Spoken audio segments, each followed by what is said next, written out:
ناهد على الكلمة. بدوري أرحب بجميع الرفيقات الموجودين من الدوائر والمؤسسات.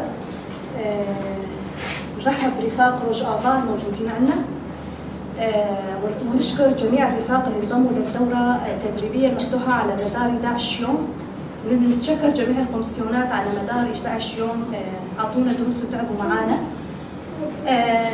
بالبداية كلجنة التدريب نرحب بجميع الرفيقات ونتشكر جميع الحضور الذين انضموا إلى التدريب على مدار 11 يوم باسم شهداء أيار.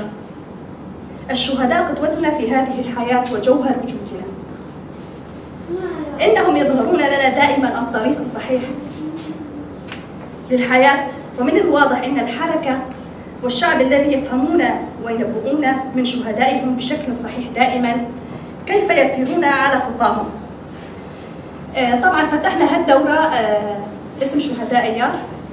حبينا بناء فرد مجتمع أسرة على مدار 11 يوم، ونتشكر جميع الرفيقات الموجودين. جميع رفيقاتنا اللي كانوا موجودين بالدورة من جميع المؤسسات، ونرحب ضيوفنا الحاضرين هلا. طبعا الدورة فتحت على أساس 11 يوم كانت الدورة مفتوحة.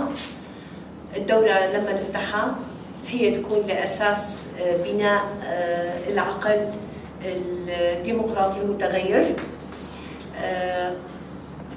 أتمنى أنه هاي الدورة كان لها أهمية عندكم، وأتمنى أنه استفدتوا منها. حسب نظرتنا نحن كان في استفادة وفي استجابة من جميع رفاقنا الحاضرين.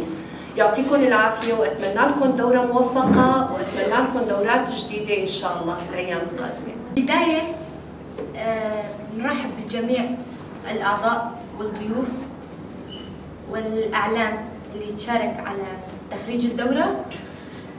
نبارك هذه الدورة على القائد وعلى شهداء أيار من أجل بناء أساس فكر حر، من أجل بناء أساس تغيير الذهنية،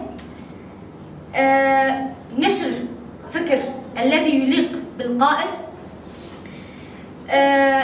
هذه التدريبات مستمرة، سوف نفتح هذه التدريبات المغلقة والمفتوحة بالأكاديميات وغيرها.